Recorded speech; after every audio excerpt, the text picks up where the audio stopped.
Okay, hello everybody.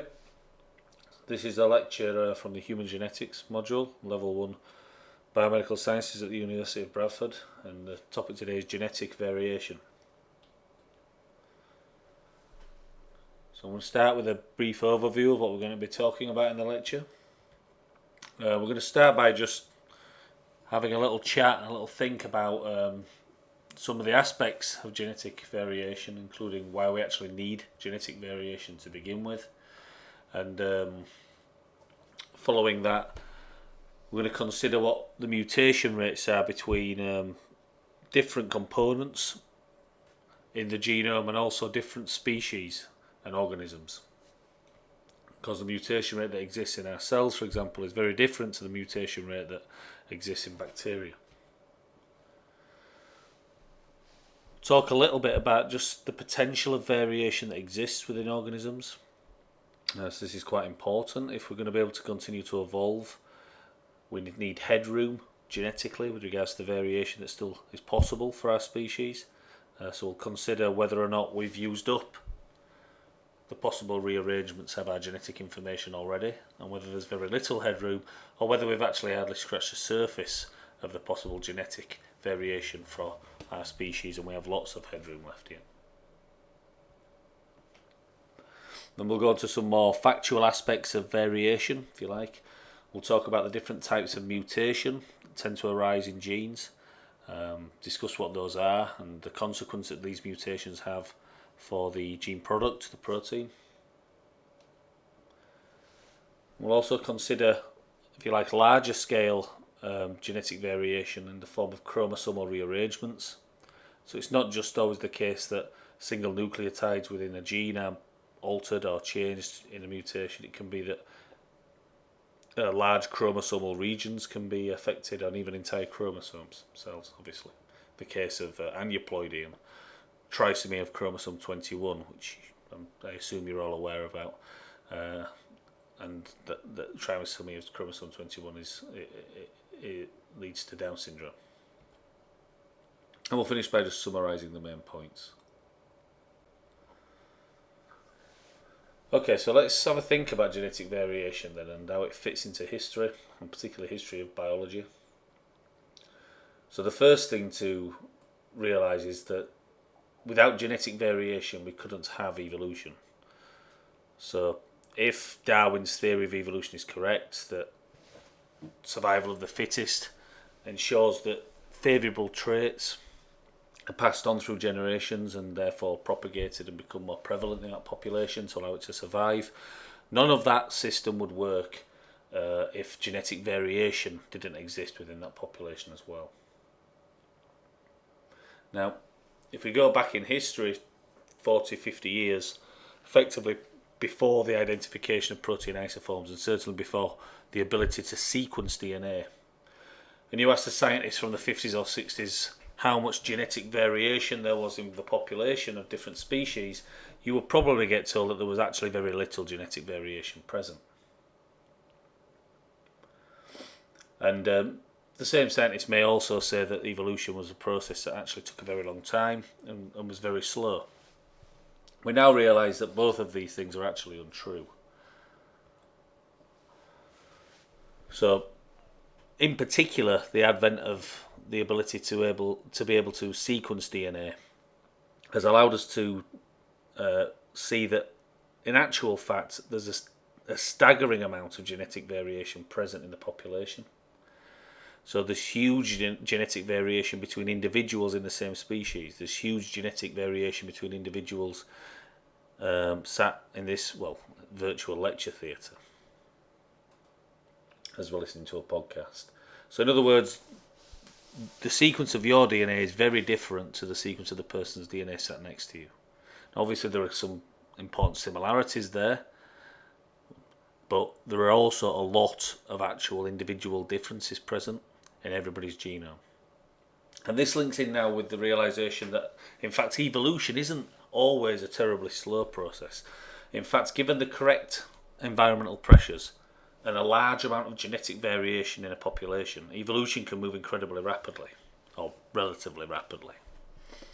So there are some classical pieces of work that have been carried out on a number of different organisms, generally organisms which have been geographically restricted, which lend themselves to these types of study, which show rapid evolution in response to environmental pressures over a relatively short period of time. So studies including work on mosquitoes in Hawaii, some of the species that live in the Galapagos Islands, etc. Certain species of fish that have been put under extraordinary environmental pressure due to overfishing. All of these different species, you can look at the evolution of the species and see that it's actually occurred in a very rapid way, and that's because one, there's strong environmental pressure on these species, and two, there's a large amount of genetic variation present within that population that allows evolution to progress very rapidly. So where does this genetic variation come from? Well, all genetic variation originally arises due to mutation. And a major factor in the amount of mutation that we're able to see in a population arises due to recombination. So that is to say that sexual organisms, in other words organisms that produce gametes and reproduce sexually, and therefore the gametes undergo meiosis and crossing over occurs during those meiotic divisions, as we heard about in the previous lecture.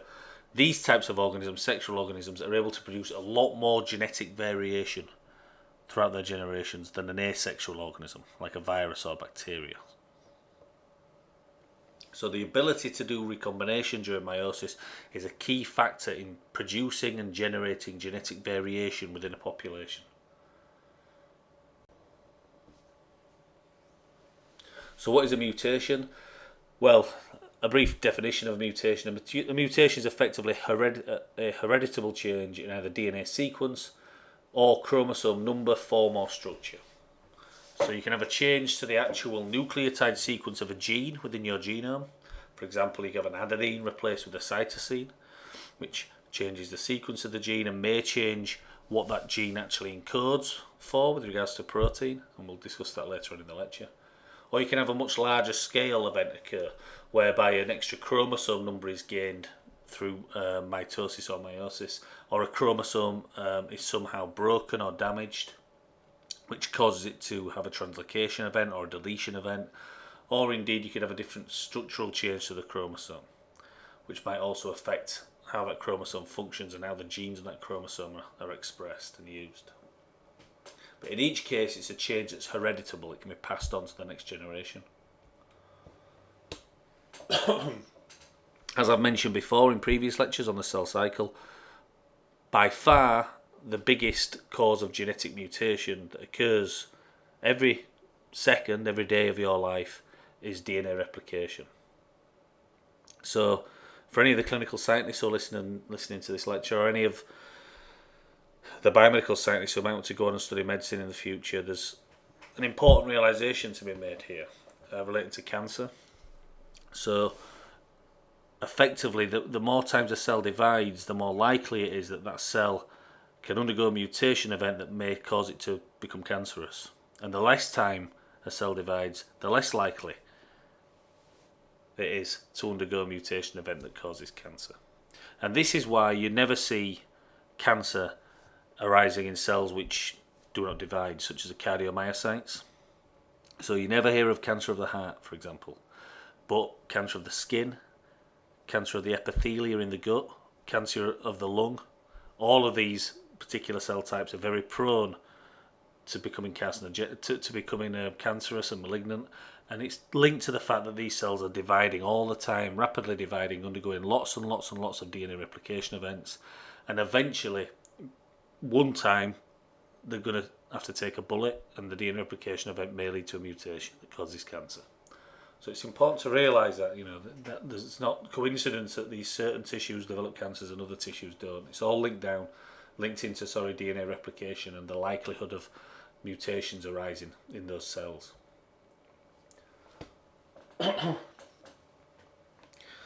So aside from the effects DNA replication has on the chance and likelihood of developing and inheriting a mutation, we need to think about mutation rate in a wider context, and that is why not in that case evolve a situation where no mutation rate exists, where mutations are just not tolerated whatsoever in the species. Surely if you could develop that kind of, evolve that kind of process, it would be beneficial to the organism. Well, the simple answer to that is no, it wouldn't, because we need a certain amount of mutation to be present in the population in order to be able to evolve against competing pressures and environmental changes. If the level of mutation is too low, we simply won't be able to react quickly enough to external stimuli which may require us to evolve and change our habits. Now, humans are obviously somewhat exempt from this in some aspects, but certainly lots and lots of species around the planet are not. And one of the biggest environmental effects that's going on at the moment, obviously, is global warming. Whether you believe it's man-made or whether you buy into this idea that it isn't for some reason, that's up to you. But the fact is that the planet is warming up, and that's going to cause huge environmental pressures for certain species on the planet. And what's going to determine whether those species survive and are able to adapt to these changes is going to come down to the amount of genetic variation that's present within that particular population. So if you're living on the grasslands or at a mountaintop or on coastal areas that are going to be altered during global warming, and your genetic variation that's present within your population pool is very small, it's probably unlikely that you're going to be able to adapt quickly enough, evolve quickly enough to be able to survive against the changes that you're going to have to face due to global warming. So let's have a think about mutation rate then. Well, let's start with looking at mutation rate by nucleotide. So how frequently a nucleotide will mutate during a cell division event. So if we look at RNA as a molecule, you will get one RNA mutation occurring every 10 to the minus 5 nucleotides. So in other words, one RNA out of every 100,000 is likely to mutate during a division. Now, if we compare this to DNA, we can see that DNA is far, far less likely to actually mutate during a division than RNA. 10 to the minus 9, or 1 every billion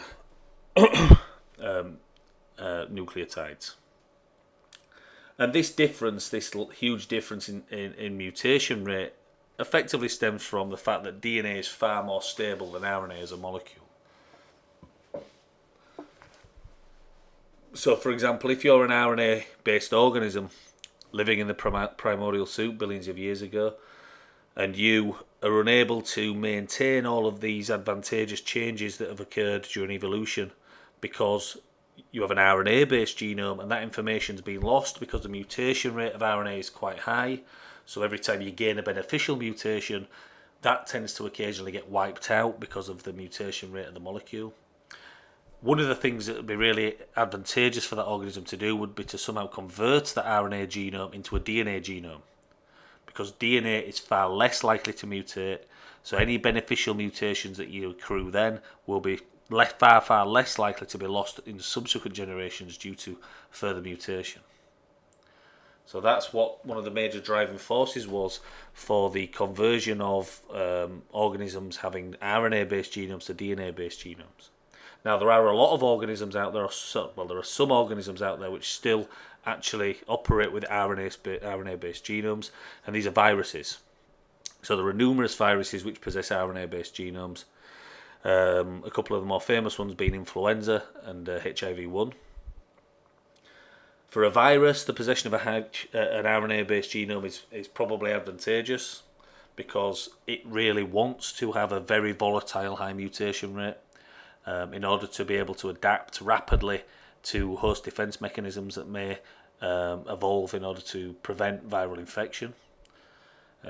This is one of the reasons why if you need to have a flu jab for any reason every year, you need to have a new one each season, because the influenza virus mutates at such a rate that every year the virus is subtly different, and these subtle differences are significant enough to mean that the previous year's vaccination is probably not going to be very beneficial against this new wave, this newly mutated round of seasonal flu virus. So what about genomes? Well, if you look at the mutation rate per prokaryotic genome, you tend to get 10 to the minus 3 mutations per division. So a mutation every 1,000 divisions in a prokaryotic genome. And this number appears to be the same across all species of bacteria, many species of viruses as well. So this 10 to the minus 3 figure for mutation rate, it's almost like a magic number that appears to have been settled on by the bacteria and viruses as an ideal amount of variation, an ideal amount of mutation to enable evolution and adaptation to environmental pressures, but while at the same time not destroying essential information and advantageous traits that have been gained from previous generations. If you look at the amount of mutations per eukaryotic genome, you'll see there's about 0.1 to 10 mutation events per genome.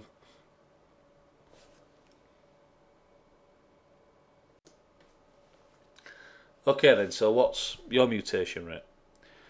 Well, it's a given fact that everybody who's listening to this podcast and everybody who listened to the lecture when I delivered it, so everybody sat in the audience has around 4 amino acid altering mutations present in their genome. And these are mutations that are not present in your mum and your dad. They're unique to you. They're mutations that have happened in you due to the mutation rate that's inherent in your genome. Now, one of these 4 mutations that's altering amino acid, altering the protein that the gene's coding for, one of these 4 is actually going to be deleterious in nature. So in layman's terms, one of the 4 mutations is going to be bad for you. So the change that's occurred in the amino acid is not going to have no effect on protein function. It's not going to have a good effect on protein function. It's going to actually impair and negatively affect protein function. So it's quite a sobering thought, really, that everybody who's listening to this has this, if you like, unknown negative mutation kind of hiding away in your genome. And you've no idea, obviously, where this mutation is or what the consequence of it is going to be. It might be a mutation that really does nothing significant or just slightly subtly impairs protein function to such a degree that it's not an issue and completely asymptomatic. It might be a mutation that slightly increases your predisposition to a complex genetic disease, which we're going to talk about in future lectures, such as heart disease or diabetes or cancer or asthma or arthritis. It might be that you're incredibly unlucky and the mutation lands in a gene which leads to a single gene disorder, such as cystic fibrosis or Huntington's disease or Duchenne muscular dystrophy. The point is, you don't know where it is. No one does, apart from the people who are unlucky, I guess, and do end up with mutations arising in these genes which lead to single gene disorders, which we're going to talk about more in the next lecture. What is interesting, and a little bit depressing if you're a gentleman like I am, is that mutations actually occur at 50 times the level in the gametes, in the sex cells of men than in women. So why is this the case? Well, the simple answer is that the production of sperm in men, the sex cell, the process of producing sex cells in males, the production of sperm, requires far more cell division events than the similar process that occurs to produce oocytes in women. So women are born with all the actual oocytes they're ever going to possess. So when women are in the womb, when they're still an embryo, they possess around 7 million eggs. By the time that a woman is born, that number's been reduced to around 1 million eggs. So before she's even born, a woman loses 6 million of those 7 million eggs. They're destroyed, just killed by the body in a process called oocyte atrosis, I think it is. Now, following birth, those 1 million eggs are further reduced down to the point of menstruation. So when the woman reaches menstruation, the number of eggs she actually possesses at that point are around 1,500. So we've gone from 7 million at the embryo stage to 1,500 eggs by the time the woman starts to menstruate. So why is that the case? Why does that happen? Well, it turns out, it seems that in women there's a series of quality control mechanisms in place which ensure that the eggs which eventually are used potentially to produce children, so the eggs which travel down the fallopian tube and occasionally get fertilized by sperm to make a new bouncing baby, those eggs are genetically incredibly fit. So they've undergone several rounds of, if you like, quality control mechanisms and checks to make sure that genetically they're in really good shape. So they're really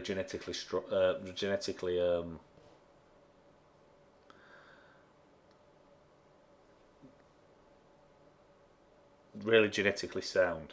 Apologies.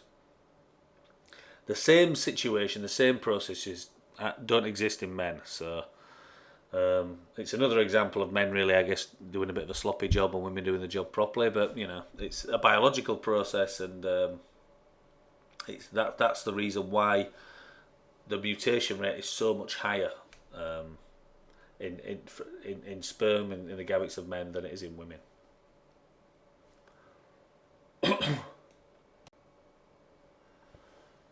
So we've considered mutation rates and the need for genetic variation, and I mentioned at the beginning of the talk that one of the things that was interesting is whether or not we've reached our genetic potential yet or not, how much headroom is left yet for genetic variation for our species. Well, the answer to that question actually is a lot. There's a lot of headroom left. So if we consider the situation of having unlimited crossing over between our chromosomes. So in other words, all the information on the chromosomes was able to be swapped around during recombination, which isn't the case really. In actual fact, obviously genes which are very close together are less likely to undergo recombination during meiosis than genes which are very far apart on a chromosome. But for the instances of this example, let's pretend that free recombination did exist. In that case, the number of possible zygotes that we could produce based on the number of genes which we have present in our genome is somewhere between 3 to the 15,000 and 3 to the 50,000.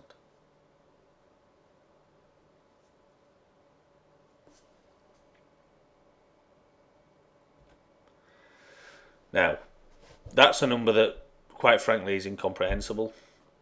You can't really get your head around just how big that number is. By comparison, if you look at all the particles that comprise the known universe, so this is all the actual subatomic particles that are present in the known universe, that number's 10 to the 131. So there are far more potential genetic recombination events, potential sexual cells, gametes that can be produced by humans than there are known particles in the universe. So what that means is we're an incredibly long way away from even getting anywhere near reaching our genetic potential, if you like, or the capacity of our genetic variation. So we're uncounted years away from actually realizing all these potential variation events that can occur, for the simple reason of the fact that there haven't been enough people lived on the planet since our species began to realize this number of possible variations in our genome. It's going to take countless millions and millions of years in order to get anywhere near this number, if it's impossible to get anywhere near it. So who knows what we might evolve to do in the future. Now obviously the ability to actually generate so much genetic variation is pretty much useless if the species can't retain that information and retain that variation through populations and through generations. And it's this topic, the retention of information through different populations and generations, that will be covered by Dr. Porter in his lectures later on in the module on population genetics. So I want to move away now from some of the more, if you like, conceptual discussions around genetic variation and move on to some more, if you like, factual based information about what the mutations actually look like and how they affect the proteins. So when we talk about mutations, we generally break them down into several categories. So the first category is point mutations. And a simple definition of a point mutation is a change to a single nucleotide of the DNA. Now, if that change occurs in a region of the DNA which contains a gene, codes for a protein, then those point mutations are generally referred to as either missense mutations or nonsense mutations. There is a third possible type of a mutation event, a point mutation event, and that's called a silent mutation.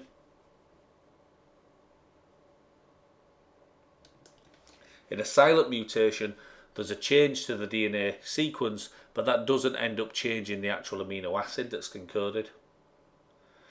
You might want to have a think about how that's possible, and the clue is genetic codon degeneration.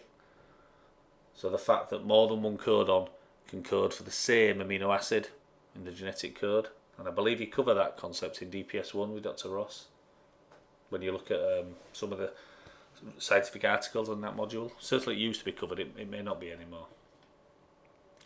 A second genetic change that can occur are deletions and insertions. So these can either be a small or large insertion or deletion of nucleotides.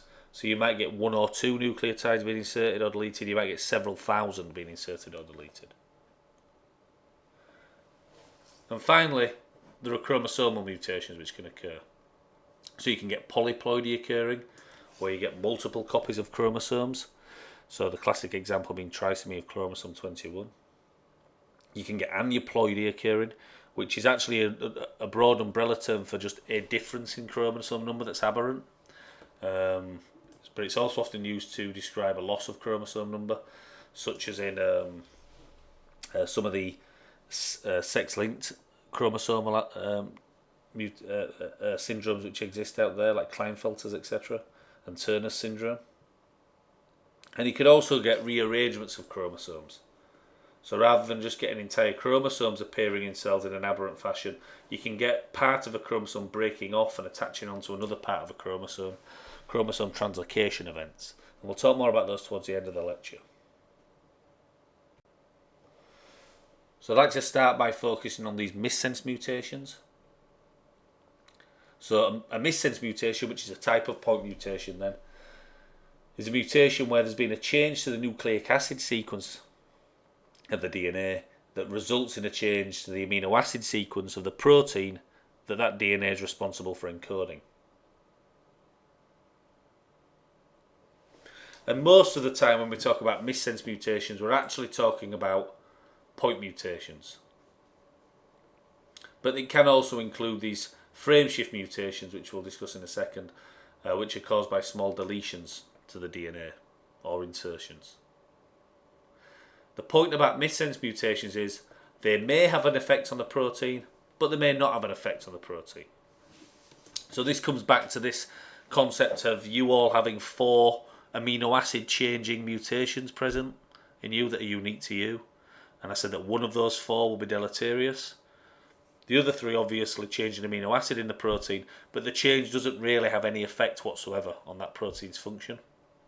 So remember, some proteins are made up of many hundreds of amino acids, and simply altering one protein is not always going to make a big difference to the protein's function. It's not always the case. If the one amino acid that gets changed is at a really key critical point of that protein, it may have a big effect. But also if it's just at a region of the protein which isn't really doing much, it's just a structural part of the protein, then a change of amino acid at that position might not actually have any effect on what that protein is doing in the cell. So let's take it as facts that this particular missense mutation that we're talking about here has had a negative effect on the protein's function. It does affect protein function. Once you've established that, there are 2 possibilities for the type of protein function effects that will occur. The first is a loss of function effect, and the second is a gain of function effect. Excuse me. So loss of function effects are relatively common in single gene disorders and include the type of mutations that give rise to diseases like haemophilia, cystic fibrosis, and other single gene disorders which we're going to talk about in more detail in the next lecture. With a loss of function mutation, generally speaking, you're not probably going to have full disease symptoms that would be associated with the complete loss of that particular protein from the cell. And the reason for that is that we all have one copy of our DNA from our mother and one copy from our father. So if one of those two copies of that gene are mutated with a missense mutation that causes the protein to lose function, we still have another copy of that gene from the other parent which is hopefully working. And what that means is that you've still got one working copy of the protein that can hopefully get you through and do the job that it needs to do in order to prevent you getting ill or prevent the cell from not functioning correctly. Gain of function mutations are somewhat different. With a gain of function mutation, it doesn't matter if you've still got a working copy of that particular gene from the other parent. The actual issue is that the copy from the mutated copy has actually started to do something different. It's gained a function. So the fact you've still got wild type working protein from the other parent won't stop the fact that the gain of function mutation is going to start doing something different in the cell that can lead to disease. Now, loss of function mutations, they're characterized by lots of different mutation types across a gene. So when you look at a gene involved in a disease, there are often many different loss of function mutations all over the protein. Gain of function mutations generally are caused by the same mutation in that gene, so that they're less variable in nature. What this diagram shows here is what I've been trying to explain orally. So this is the actual DNA sequence. Each of these DNA triplets is a codon which encodes for a particular amino acid. In this case, they're all the same, cat, they're all encoded for histidine. If we get a missense mutation here, if this adenine is mutated to a cytosine, suddenly the codon reads CCT, and rather than encoding for histidine, we include a proline residue at this point in the amino acid chain. Now this may cause this protein to start functioning incorrectly. It might cause it to lose its function completely and just not work. Or it might cause it to gain a new function and start doing something it shouldn't. If it stops working, often the good copy of the gene can get us out of jail and keep us nice and healthy. However, if it gains a function, then we're really at the mercy of what that new function is. If the new function is something that causes a disease, the possession of a working copy is not going to save us. We're going to be stuck with whatever syndrome this mutation has given rise to. Okay, so another type of point mutation is a nonsense mutation. So rather than the change in the nucleotide sequence causing an alteration in the amino acid that the DNA is encoding, a nonsense mutation leads to the introduction of a premature termination codon, a premature stop codon in that DNA sequence. And this again can be caused by point mutations and small frameshift mutations, and generally results in the production of a non-functional protein. So if you think about what you're doing, rather than the ribosome coming along during protein translation and producing a full-length protein, the ribosome comes along and due to the presence of a nonsense mutation encounters a stop codon, a termination codon, far earlier along that mRNA than you would expect it to. And that results in the production of a protein that's far shorter than the full-length protein should be. Now, in the vast majority of cases, the production of a very short protein like that will render the protein non-functional. But it can also have gain of function effects. You can generate a short protein that ends up performing in a slightly different way that could, again, lead to disease. So one genetic disease which is particularly associated with the presence of nonsense mutations is Duchenne muscular dystrophy. So this is a disease which leads to premature muscle wasting. And if you look at the mutations which give rise to this particular disorder, the vast majority of them are nonsense mutations which introduce premature stop codons in the dystrophin gene, which is a huge gene. It's the largest gene actually in the human genome. So again, if we look at the actual cartoon here of what's going on, we have our amino acids, and again they're all CAG, CAG, CAG, all encoding for glycine. And if we take one of these C's here, one of these cytosines, and mutate it to a thymidine, a C to T mutation, what we generate then is a TAG codon, and TAG is a termination codon. So rather than this stretch of DNA encoding for this polyprotein here of glycines, what actually occurs is the ribosome will come along, it will recognise these codons, introduce these amino acids, but then this codon it will recognise as a termination codon, and at this point it will stop production of the protein, producing a truncated protein during translation.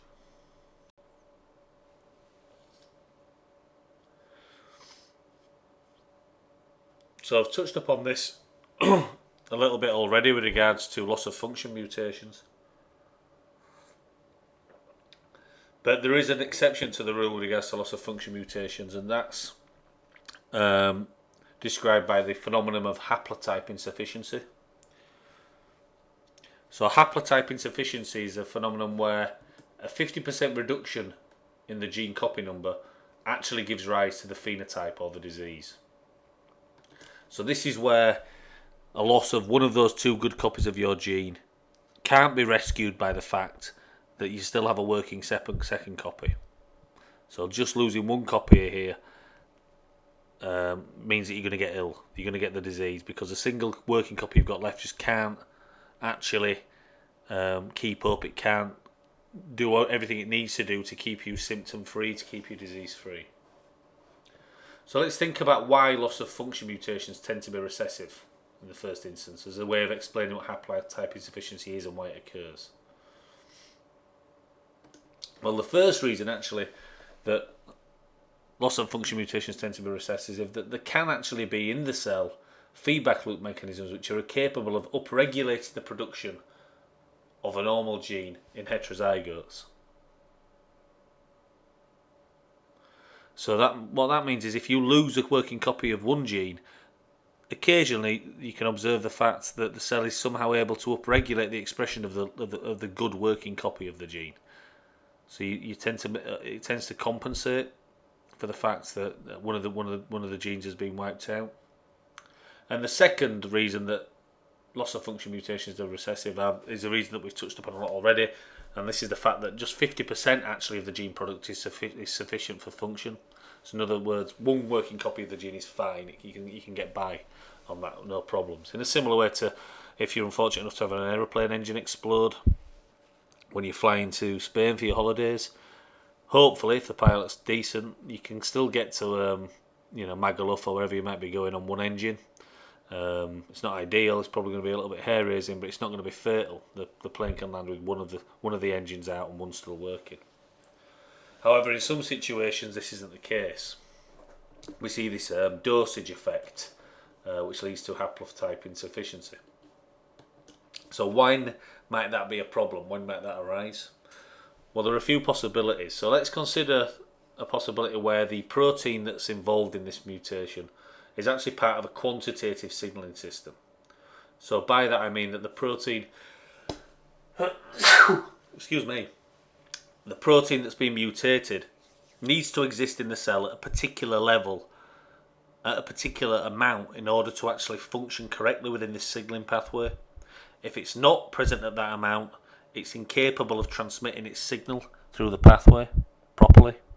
So you can easily imagine here whereby if one working copy of the gene is wiped out with a mutation, the fact there's a second working copy won't really do you much good, because it's just going to be incapable of keeping up to the protein level required so that it can function correctly. A second possibility is that some gene products compete to determine a metabolic or developmental switch. So in other words, proteins often compete for the same active site, both on DNA and on other proteins. And that competition is important. So if you've got two people competing for the same chair at musical chairs, and you take one of the people out of the equation by tying the legs together or by pushing them over, then their competitor is going to get access to that chair far much more frequently than you would expect. This sneezing fit's not doing anything for the podcast. Excuse me.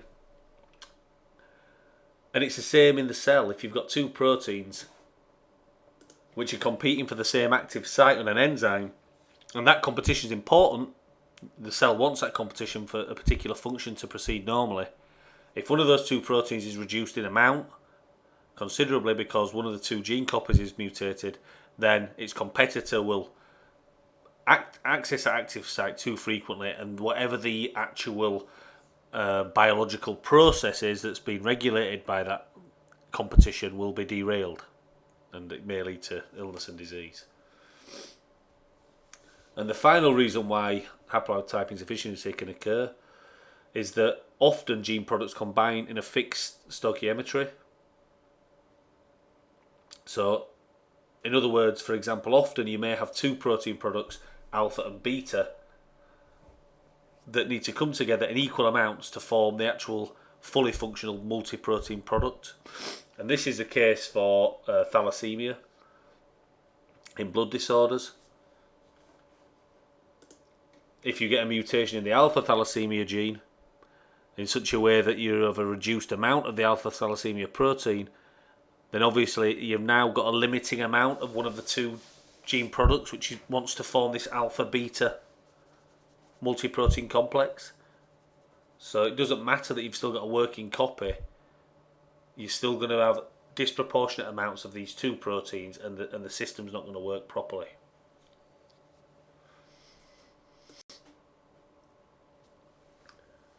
So another type of mutation then is insertion and deletions, and as I've said, this can be one nucleotide or it can be several million nucleotides. And these are very common mutations. Around 10% of all mutants are insertion or deletion mutants. And again, it's particularly common, this insertion deletion mutation, in Duchenne muscular dystrophy. The reason it's common in Duchenne muscular dystrophy, we've already talked about the prevalence of nonsense mutations in Duchenne muscular dystrophy. And actually, the major problem with frameshift mutations is the introduction of either missense or often nonsense mutations to the DNA sequence. So there are two things to consider, there are two possibilities that will occur following an insertion or deletion mutation. And it's important that you understand the difference in these two possibilities and why one's actually a lot worse than the other, potentially for the protein. So in the first instance, and let's consider the case of a small deletion or small insertion of just a few nucleotides. If we delete or insert one nucleotide here into the sequence, and in this instance I'm just looking at this example, and I think what we've done is we've deleted a cytosine residue here. So if we just delete this single cytosine residue here and then ask what the consequence of that is,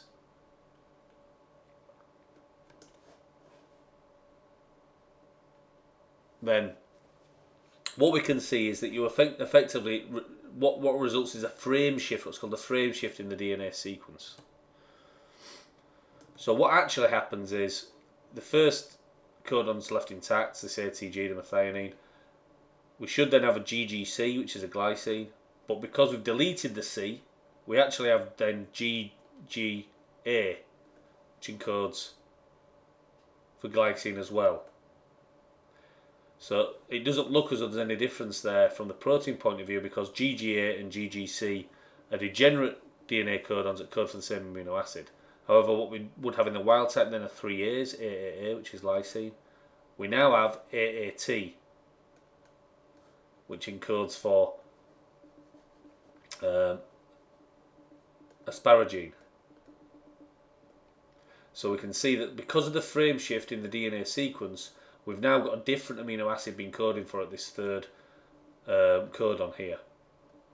And this continues, obviously, because we're one out of sync, the next amino acid's wrong, the next amino acid's wrong, so on and so forth. So by just deleting one amino acid, you actually throw all of the actual sequence out of kilter, and all of the downstream sequences are generally altered so that the protein no longer resembles a protein it should do, or the protein that's present in the wild type DNA. Another thing that often occurs with these frameshift mutations is the introduction of a premature stop codon. So rather than these codons encoding for amino acids, often what can occur is that the frameshift will lead to a stop codon appearing far earlier than it should do in the gene. So a nonsense mutation, and that's what occurs a lot of the time in the Duchenne muscular dystrophy cases, which are affected by deletions and insertions. Now, you've got a very different situation if the number of nucleotides you insert or delete is a multiple of 3, depending on where those deletions and insertions occur. So if a deletion of 3 nucleotides occurs and that deletion is what's called in frame, then often you won't see any effect on the downstream sequence of the amino acid that's encoded for by this stretch of DNA. All you will see is the loss of an individual amino acid, which reflects the loss of that particular codon. So here we've got a loss of the 3 A's. These 3 A's have all been deleted in frame, and what that means is we encode the methionine, we encode the glycine, but then we've lost the 3 A's, so the next 3 amino acids we encode are this tyrosine residue here. And then the serine, the isoleucine, the proline, they're all the same. Because we've not altered the frame of the gene. The frame shift event hasn't occurred, we've just lost a single amino acid. Now the loss of that single amino acid might be very well tolerated by the protein, so there might be no deleterious effect on the protein function, or it might not be. It might be that that particular amino acid, that lysine, is completely essential for that protein's function, in which case it will have an effect. But certainly in most cases, if you have an insertion or deletion that's in frame and maintains the reading frame of the gene, it's going to be far less serious to protein function than a frameshift mutation which alters the frameshift of that gene and changes all the amino acid sequence downstream of the mutation point. So there's another type of mutation that's important to know about, particularly with human disease, and that's expanding trinucleotide repeats. Sounds quite a complex term, but effectively what it involves is the presence of several copies of the so-called trinucleotide repeat sequences in a gene. So these are generally one of these 3 repeats as seen here, CGG, CAG or CTG. So what can happen during DNA replication when the replication machinery encounters a run of these trinucleotides is that DNA slippage can occur. You don't need to worry what that is at the moment, but this DNA slippage leads to the expansion of this trinucleotide repeat. So this is illustrated nicely down here in this diagram. So before we go through that, just to say that this type of mutation is very common in human disease, particularly actually in diseases of that lead to neurodegenerative disorders. So Fragile X syndrome is a cause of mental retardation, the most prevalent cause of mental retardation in males, and it's caused by a trinucleotide repeat expansion. Huntington's disease is a really nasty autosomal dominant disease that's caused by a trinucleotide repeat expansion, and there are other examples as well. So let's consider what's going on. What we have is a run of amino acids, a run of DNA sequence, CAT, TCA, and then we've got one of these trinucleotide repeat regions, CAG. And then what can happen is you can get an expansion of this trinucleotide region here so that it kind of creates more copies of itself within the gene. And that occurs due to backward slippage during DNA replication. So here, rather than just having a single trinucleotide repeat, the DNA replication machinery makes a mistake and it introduces extra copies of it. So now we have 3 copies of this CAG region before we continue with the rest of the sequence for that particular gene. Now in these examples that I've given here, that the actual causative number of repeats can be several hundred before it becomes a problem for the gene, but the mechanism by which these trinucleotide repeats expand are the same. It's errors during DNA replication. So to go in a bit more detail with regards to Huntington's disease then, which is a single gene disorder we'll mention in the next lecture as well briefly. This particular disorder is caused by a trinucleotide repeat expansion, CAG. CAG encodes for glutamine, the amino acid glutamine, and repeated CAG sequence within the Huntington gene results in a so-called polyglutamine region in the protein. So this is a part of the protein where you get many runs of glutamine amino acids. So in normal copies of the gene, so in other words, non-mutated versions of the Huntington gene, which is called IT15, this CAG repeat region tends to include between 6 and 35 copies of this CAG trinucleotide. Now, if these CAG trinucleotides increase in number to 36 or more, then that gene then will give rise to the neurodegenerative disease Huntington's disease, which is a really nasty autosomal dominant genetic disorder that's currently untreatable and has no known cure and is fatal. So it's a very fine line between not having the disease and then a single extra copy of this CAG gives rise to that actual disorder. And it's particularly nasty Huntington's disease because of ethical issues around genetic screening, the fact it's autosomal dominant. I assume Dr. Porter may have mentioned about some of the challenges with autosomal dominant mutations and disorders during his Mendelian genetics lecture. Just to finish with then, I'd like to talk a little bit about chromosomal abnormalities. So we've said before that normally when we think of chromosomal abnormalities, we think of Down syndrome, trisomy chromosome 21. There's also Turner syndrome, which is where you only have one copy of the X chromosome rather than two. But you can also get these chromosomal translocation events, and one that's particularly interesting is the chromosomal translocation event which gives rise to a particular type of leukemia called chronic myeloid leukemia, or CML. So we now know that CML arises due to a translocation event between the two chromosomes that brings together two genes which normally are on completely different chromosomes and are nowhere near one another. So this translocation event occurs, a break occurs in each of the chromosomes, and the bottom of chromosome 22 is stuck onto the bottom of chromosome 9, and the bottom of chromosome 9 is stuck onto the bottom of chromosome 22. So what happens is this BCR gene and this ABL gene are shunted up next to one another in such a way that the two genes effectively make a chimeric gene. So two genes which are put together that are going to generate a new chimeric protein, and chimeric just means a mixture of two different individual things. And this particular chimeric protein, this BCR-ABL protein, has been shown to be the sole causative factor, pretty much, of chronic myeloid leukemia. So this excited a lot of oncologists because I thought, well, if we've got a cancer here that is caused by a very specific genetic recombination, which produces a single, if you like, toxic protein in the body. So if we could target that toxic protein, then perhaps we could cure the disease.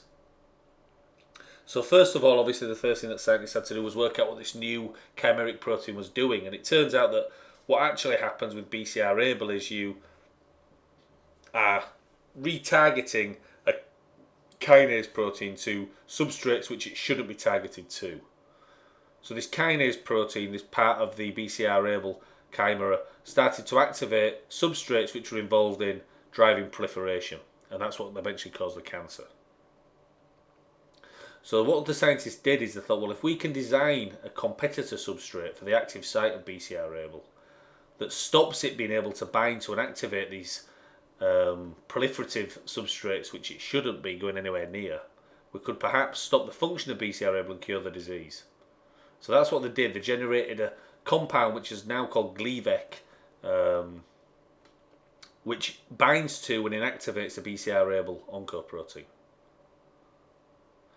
And when this was actually released, the data on this work and the results on the clinical trials of the drug, it was really remarkable, the turnaround with regards to treatment of patients that this drug resulted in. So prior to Gleevec, CML was a very difficult cancer to treat, and Gleevec showed really astounding results in patients which would otherwise have been, very unlikely to survive. So it's exemplified here in Time magazine. There's a new ammunition in the war against cancer, and these are the bullets. This is Gleevec, very expensive drug, but very targeted and very efficient at what it does. So one of the first examples, if you like, of personalised medicine, a medicine that's produced with the sole aim of targeting a very specific cancer and treating that cancer. So just to conclude then, transposons are also a very important component of the genetic variation, machinery, if you like, within the cell. So transposons can be thought of as jumping genes, that's what they're often colloquially called. And these are regions of DNA sequence which tend to get replicated and move around, jump around inside the genome during DNA replication. And they come in two flavours, retrotransposons and DNA transposons. And again, for a lot of time, people just saw transposons within the genomic sequence as junk information that wasn't doing anything. It's now becoming more apparent that actually even these large repeat regions of transposon DNA may themselves contain regulatory components which are important for function. But we won't worry too much about that today. I just want you to know the two different types of transposons are and how they work. So the easiest way of thinking about retrotransposons and DNA transposons are via a copy-paste, cut-paste analogy, which I'm sure most of you are aware of with Word and with the internet, etc. So retrotransposons are analogous to copy and paste. So in other words, they're able to, during DNA replication, replicate their sequence and insert that replicated sequence elsewhere in the genome. So it's like copying a word and then pasting the word somewhere else in a document. The original is retained and you have a new version somewhere else in the document. DNA transposons are somewhat different. They can be thought of as a cut and paste transposable element. So it's like cutting and pasting a word. When you cut and paste a word, it's taken from its original place where it's deleted from that place, but then it is inserted elsewhere. So both of these types of events, as you can imagine, can lead to mutation and variation. If a DNA transposon is cut and pasted into the centre of a region which contains coding genes, those genes might be mutated. If it's pasted into a region that contains regulatory DNA, then regulation of other genes might be affected. So transposable elements can have a big effect on the variation and mutation within the genome. The most abundant mobile element within the human genome is the so-called allo repeat sequence. It's also called the sign. And many genes actually contain large numbers of these repeat sequences near or even within their sequence. So one example is the LDL receptor, which has a very large number of allo repeats within it. And it's this large number of allo repeats that's thought to be responsible for the large number of pathogenic deletions that are present in this big gene, in this LDL receptor gene. So just to summarise then, so naturally a large amount of variation that exists between populations, and that's needed because without variation you couldn't have evolution. This variation arises predominantly in sexual species from recombination, but there are innate mutation rates that exist between different types of nucleic acid and also between different types of organisms. So the mutations that are present in different genomes, different organisms, tend to affect protein sequence, and these can take the form of missense or nonsense mutations or occasionally silent mutations. There are also other types of mutation which are important to know about with regards to human genetics, and they're trinucleotide repeats, chromosomal aberrations such as trisomy chromosome 21, but also more specific aberrations like the BCR-ABL chimeric protein. And also you need to understand about these transposable elements which play an important role in introducing more genetic variation to our genome. So I hope that proves useful when you're doing revision for this topic. I've gone on a little longer than I'll go on in the lecture about this topic. That's one of the advantages of being able to do a podcast. Apologies for the sneezing. Hope it didn't put people off too much. And watch out for more lectures in the series. Thank you.